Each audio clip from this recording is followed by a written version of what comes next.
فاطمہ وہ امام حسن کا ذکر پورا ہوا. اب چند دوسری باتیں تعزیے کے حوالے سے.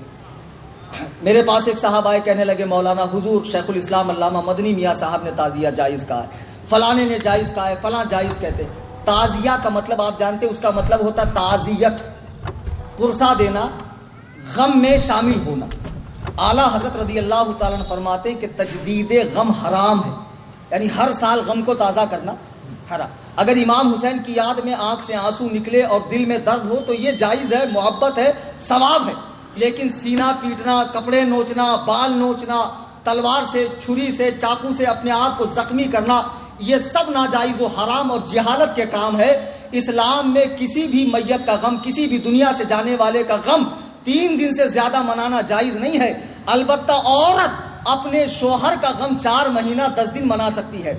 سرکار امام علی مقام کی مظلومانہ شہادت کو یاد کر کے آپ آنسو بہا سکتے ہیں, اصال ثواب کر سکتے ہیں.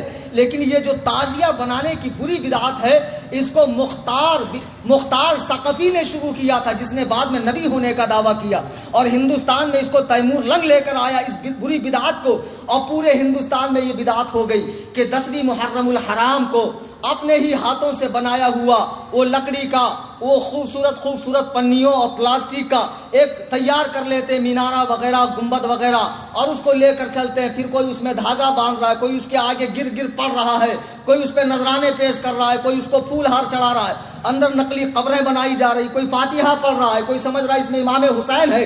یہ سب ناجائز و حرام اور سخت حرام ہے. اعلیٰ حضرت رضی اللہ تعالیٰ عنہ فرماتے ہیں کہ اتنا جیسے غیر جاندار کی تصویر کسی گارڈن کی یا آسمان زمین کی یا کسی مزار کی بنا سکتے ہیں, ایسے ہی امام حسین کے روزے کی نقل بنا کر گھر میں رکھ لو, یہ جائز ہے. لیکن یہ جو مروجہ تعزیہ داری ہے, جسے بنا کر گلی کوچوں میں گھمایا جاتا ہے, ڈھول تاشے بجائے جاتے ہیں, چڑھاوے چڑھائے جاتے ہیں, منتیں مانگی جاتی ہے, اسے بلاؤں کو ٹالنے والا سمجھا جاتا ہے, یہ سب بت پرستی سے مشابہ ہے.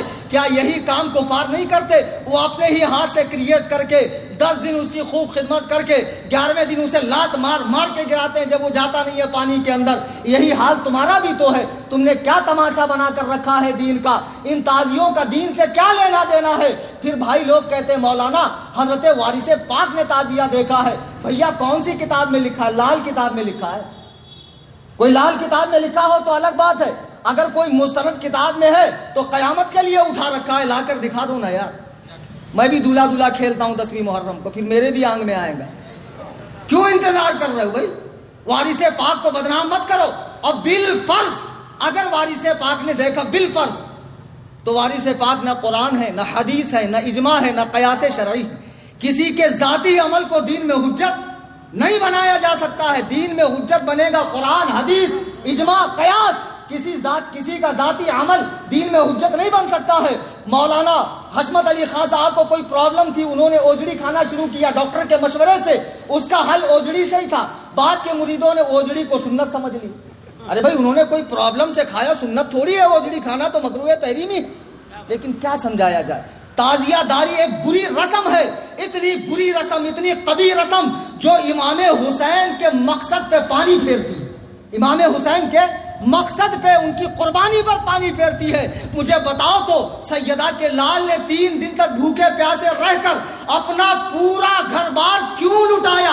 اس لیے لٹایا کہ رسول اللہ کا دین ہرا بھرا رہے, قیامت تک رہے, لوگ فاسق و فاجر کی اطاعت سے بچے, لوگ دین میں بدعات و خرافات ایجاد کرنے سے بچے.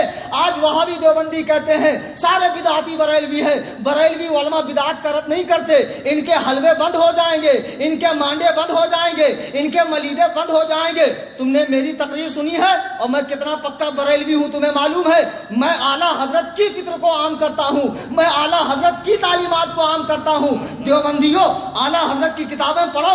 اعلیٰ حضرت نے جتنا بدعاتوں کا رد کیا ہے اتنا تمہارے مولویوں نے بھی نہیں کیا ہوگا. اعلیٰ حضرت نے اتنا رد کیا. اعلیٰ حضرت سے پہلے حضرت شاہ عبدالعزیز محدث دہلوی رضی اللہ تعالیٰ عنہ فتاوی عزیزیہ جلد 1 صفحہ 75 پہ لکھتے ہیں, فرماتے ہیں تعزیہ داری کرنے والے گمراہ ہیں, بد مذہبوں کا کام. کون فرما رہے؟ شاہ عبدالعزیز. اور یہ ایسے عالم ہیں جن پہ سب متفق ہیں, کسی کا کوئی اختلاف نہیں. ناگپور کے چند مفتیوں کا ہو جائے, نابالغ مفتیوں کا تو الگ بات ہے. پھر اس کے بعد اعلیٰ حضرت امام احمد رضا خان فاضل بریلوی رضی اللہ تعالی عنہ جو حامی سنت اور ماہی بدعت ہے، بدعت کو جڑ سے اکھاڑ کر پھینکنے والے اور سنتوں کو زندہ کرنے والے، ارے مجدد ہوتا ہی وہ ہے جو سنت کو زندہ کرے، بدعت کو اکھاڑ کر پھینکے۔ آپ نے یہاں تک لکھا کہ تعزیے میں مدد دینا، اسے دیکھنا، اسے کندھا دینا، ساتھ چلنا، چڑھاوے چڑھانا، فاتحہ پڑھنا، گر پڑھنا، اس پر مال کو لٹانا، سب ناجائز و حرام ہے۔ تعزیے کی رکھی ہوئی مٹھائی کو کھانا منع ہے، اگرچہ حرام و شرک نہیں ہے لیکن منع ہے، اس لیے کہ جاہلوں کی نظر میں وہ تعظیم والی چیز ہے، تو جاہل کہیں تعظیم کی چیز نہ سمجھے، اس لیے اس مٹھائی کو بھی نہ کھایا جائے۔ یہ اعلیٰ حضرت امام احمد رضا کا فتویٰ ہے، لیکن ہمارے پیارے بھائی، ہمارے سنی بھائی، ہمارے کم علم بھائی جو تعزیہ کرتے ہیں وہ سمجھتے ہیں ہر چیز میں اعلیٰ حضرت ہی سختی کر رہے ہیں۔ بھیا ایسا نہیں ہے، تعزیے پہ فتویٰ صرف اعلیٰ حضرت کا نہیں ہے۔ ناگپور شہر کے بہت بڑے عالم حضور فقیہ اعظم ہند مفتی عبدالرشید فتح پوری رحمۃ اللہ، کون؟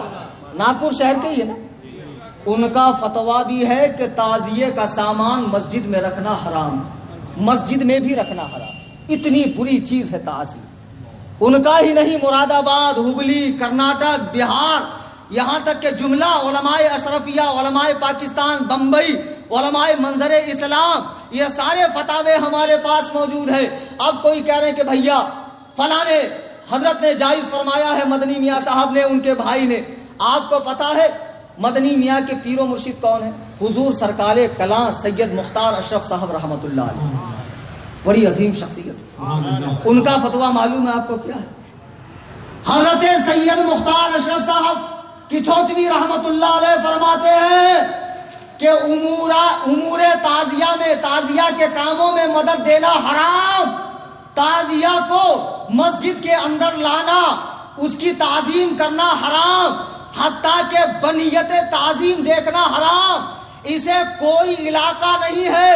سیدنا امام حسین رضی اللہ تعالیٰ عنہ سے یہ حضرت سید مختار احمد کی چھوچوی رحمت اللہ علیہ فرما رہے، ہماری مت مانو، بڑوں کی مانو، اللہ کے بندو، تم امام حسین کی روح پاک کو کیوں تکلیف دے رہے ہو؟ مجھے بتاؤ، کیا سیدہ کے لال نے اسی لیے قربانی دی تھی تم دارو پی کے، چرس پی کے، گانجا پی کے سال بھر ٹانگ اوپر کر کے سوتے رہو، نمازوں میں نہ آؤ، مسجدوں میں نہ آؤ، حقوق العباد نہ ادا کرو، ماں باپ سے صلہ رحمی نہ کرو، پڑوسیوں کا حق ادا نہ کرو، جوا کھیلتے رہو، اور جب محرم کی 10 تاریخ آئے تب غم حسین مناؤ، تعزیہ نکالو، دین کا تماشا بناؤ، سڑکوں کو جام کرو اور لوگوں کو کہنے کا موقع دو کہ ہمیں کیا نام رکھتے ہیں، ان کے یہاں بھی تو یہ سب ہوتا ہے، سڑکوں کو جام کیا جا رہا ہے۔ اللہ کے بندو، خدا کی قسم، تعزیے میں مدد دینا بہت برا کام ہے، روح حسین کو تکلیف ہوگی۔ آپ کو معلوم نہیں، سر امام پاک کو تن مبارک سے جدا کرنے کے بعد تلوار کی نوک پہ رکھ کر یزیدیوں نے کربلا کے میدان میں ڈھول بجائے تھے، یزیدیوں نے امام حسین کی قربانی کا مذاق اڑایا تھا، شراب پیا تھا، ناچے تھے، گائے تھے، اور پورے رقص و سرور کے ساتھ عبید اللہ ابن زیاد کے پاس کوفہ میں پہنچے تھے۔ بتاؤ 10ویں محرم کو یہ کام کس نے کیا تھا؟ حسینیوں نے کیا تھا کہ یزیدیوں نے؟ آپ کہتے ہو غم مناتے ہو، یہ کیسا غم منانا ہے؟ کسی کی شہادت پہ ڈھول بجانا یہ غم منانا ہے؟ تمہارا باپ مر جائے، تمہاری ماں مر جائے، تیرا بیٹا مر جائے، پھر بلا، ہجڑوں کو بلوا کے نچوا، ناچنے والیوں کو بلوا، ڈھول بجا اور بڑے دھوم دھام سے اپنے گھر والے کی میت نکال، پھر میں تجھے مانوں گا کہ واقعی غم ایسے منایا جاتا ہے۔ کہیں گے مولانا نہیں ایسے غم نہیں منایا جاتا ہے، پھر رسول کریم کے نواسے کا غم ایسے کیوں مناتے ہو؟ امام حسین کی قربانی کا مطلب یہ ہے کہ ان کے بتائے ہوئے طریقے پہ عمل کرو۔ امام حسین کی قربانی کا مطلب یہ نہیں ہے یہ سواری نکال کے، علم نکال کے، پنجے نکال کے، دلدل نکال کے، یہ تعزیے نکال کے، یہ حال آنا، یہ وجد آنا، یہ قوالی آنا، یہ پنجے، یہ سب کیا ہے؟ یہ سب بدعات کی چیزیں ہیں، انہیں مٹا دو، ملیا میٹ کر دو، ان کا دین سے کوئی تعلق نہیں۔ یہ امام حسین کی قربانی سے ہرگز اس کا کوئی لینا دینا نہیں ہے۔ اور اگر کسی کو برا لگے، بھائی سب کو اچھا لگے ایسا بیان تو میں کبھی کروں گا ہی نہیں۔ کسی نہ کسی کو تو برا لگا ہی ہوں، کسی نہ کسی کے چہرے پہ تو 12 بجے ہی ہوں گا. یہ الگ بات ہے کہ دور کے لوگ مجھے نظر نہیں آ رہے. تو خدا کے لیے پیچھے مت بولنا اماں خالہ کی طرح پان پٹی پہ چائے پیتے پیتے. غلط بولے مولانا، نہیں بولنا چاہیے تھا. خود مولانا سے ہی آ کر بول دو، اپنے ڈاؤٹ کلیئر کر لو. اور بھیا اگر تمہارے پاس کوئی دلیل ہے تو لا کر مجھے دے دو، ہم جماعت علماء بھی وہ کریں گے.